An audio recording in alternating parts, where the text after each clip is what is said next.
Hello and welcome to Lockdown Road Trip.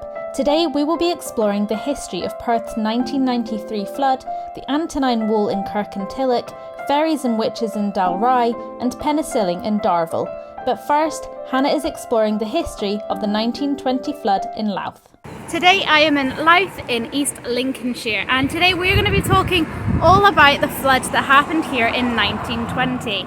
Today I'm currently standing in Bridge Street car park, which is where the first bit of the flood first happened. It was late afternoon on the 29th of May 1920 when a flood hit the town of Louth, killing 23 people in the space of half an hour. At Bridge Street, the water was already 6 foot high, with damage already being done to the surrounding buildings. Further along the road, Annie Kerman was in the final stages of labour when water came crashing into their house. Her husband Charles almost died whilst trying to escape. At the bottom of Spout Yard, there was now a play park and car park. However, in 1920, there was an old tannery, as well as a garage and stables, where customers from the Mason Arms Hotel once kept their horses and cars. This is the flood level marker outside Louth Museum, which thankfully had escaped the flood, being a few feet higher up the road. So I am currently about halfway between the starting and the end point of the flood. Now I'm currently walking behind the co-op building right here, with the river down to my left. And let's just continue. 2 people lost their lives outside the Technical Institute building, which is now a nursery. According to eyewitnesses, the 2 women tried to escape by climbing onto the gate posts, but were swept away. There was a train station near here, and those standing on the platform could see the flooding happening below them down the hill. Once the water had receded later that evening, more bodies would have been found. We finish up by the Woolpack Inn. Once the water level had dropped, it was a scene of devastation. 23 people lost their lives, 50 houses destroyed, another 250 needed extensive repairs, a further 500 were badly damaged, and 800 people were made homeless. Now it's hard to imagine that this little river here could cause so much damage to such a beautiful market town. So I am now at the end of where the flood hit the town of Louth. So you follow me all the way from the start at Bridge Street car park, and I'm just along the road from the Woolpack Inn. Now off to Ellie, who is up in Darvel, East Ayrshire, where she is talking to Robert McBride about Darvel's local Sir Alexander Fleming.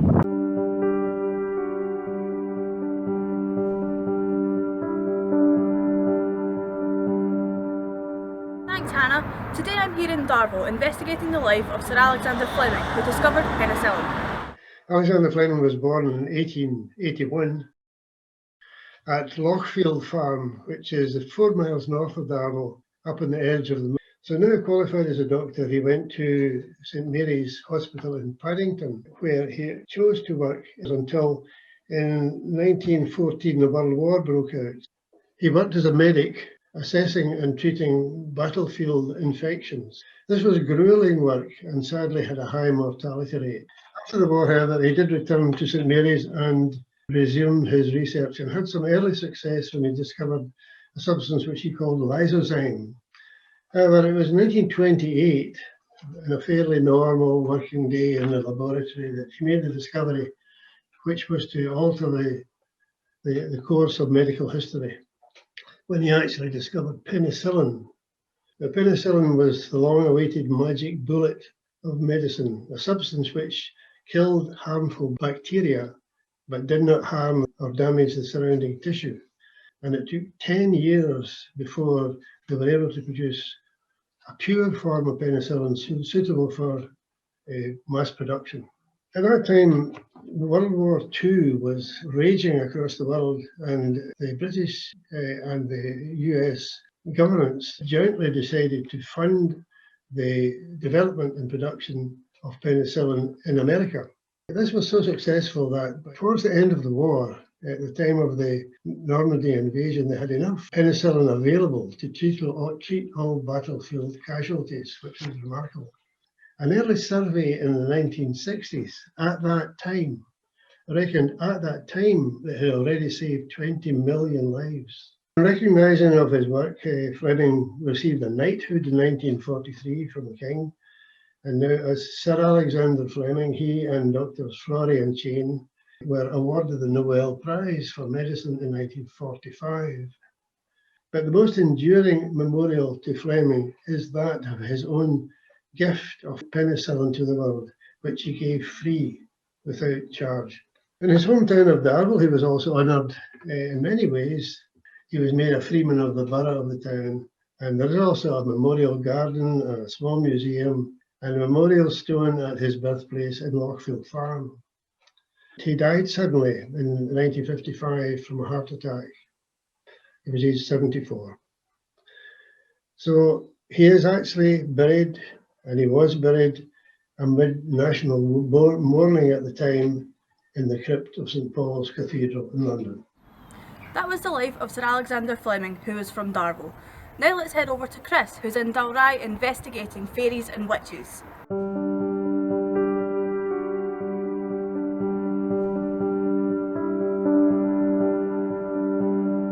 Hello, and thank you for that introduction.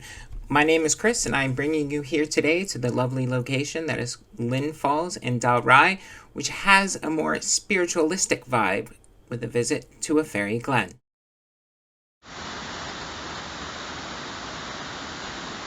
One of the first things you will notice about the location is the ability to get back to nature and feel as if you are becoming more attuned to the trees and the wilderness around you. One of the things that you may not actually notice on your first time walking as you're walking through the waterfalls and the trees is that dotted about are little fairy doors which connect this world to that. Also connecting to a woman that has been known from this area, a woman of care and respect for the wildlife and for the people that live here, one that has a connection to the fairies herself. Called a white witch in her day, Bessie Dunlop was also known as a healer and someone who's able to see and speak to the fairies that travel through, even going so far as to meet the Queen of the Fairies herself. Her story is a reminder of how knowledgeable women in the past were seen as somewhat complicated. Given the nature of the idea behind the phrase, "Thou shalt not suffer a witch to live," her story, which was given under some duress, depicts someone who meets a wizard, learns about magic of the fairy people, and although she wanted nothing but good for her friends and the people around her, was executed at the stake in 1576, with the guise of saving everyone from her non-Christian ways. Although if the tales that she did tell are true, she never renounced her religion, and instead actually found a way to merge her healing with those of the Christian faith. She hadn't hurt anybody, but she did help in finding lost objects with her oracular information, even going so far as to be consulted by some of the gentry of the day. So the idea behind her was that she was trying to help, and she was trying to help people who were sick and injured and needed to find things. So everything she did was trying to create a better world. Most of her healing and most of her ability to actually take care of people nowadays is seen as a holistic approach where you were dealing with natural remedies. But at the time, when it comes down to it, science can be seen as magic if it is not understood. And from here in Dal Rai, in this lovely fairy glen, we shall now head down to meet up with Alex, who has a lovely tale about a lovely wall.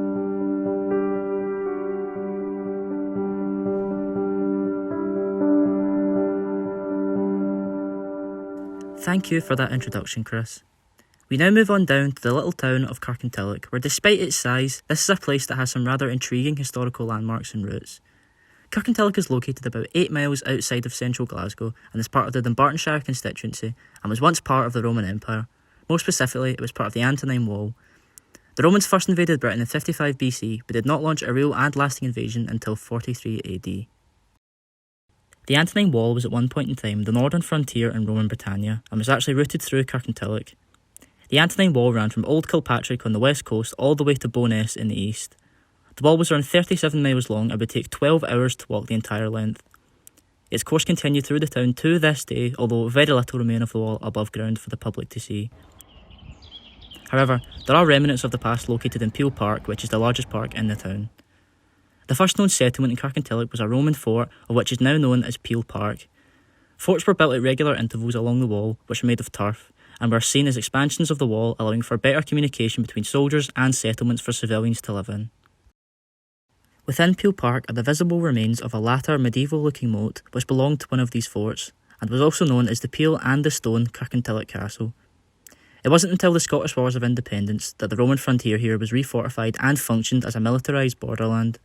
It swapped hands between Scottish and English forces before the castle was finally destroyed by Robert the Bruce after his victory at Bannockburn in 1314.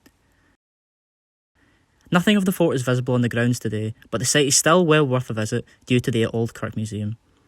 The Old Kirk Museum is a museum located just outside of Peel Park and is dated all the way back to 1897.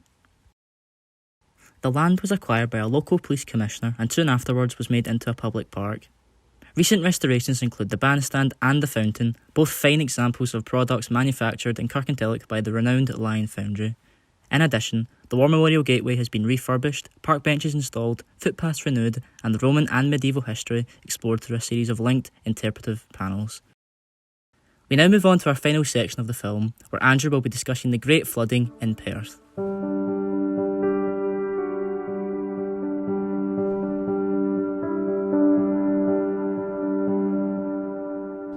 Thanks for that, Alex. Up to Perth now, Dr. Nicky Small joined me, Andrew Quither, to tell me about the history of flooding in Perth and Perthshire. So, Nicky, what caused the 1993 floods in North Murton? Well, you have to sort of go back about a week really before the flood started, and we had tremendous snow and ice and blizzards and really sub-zero temperatures.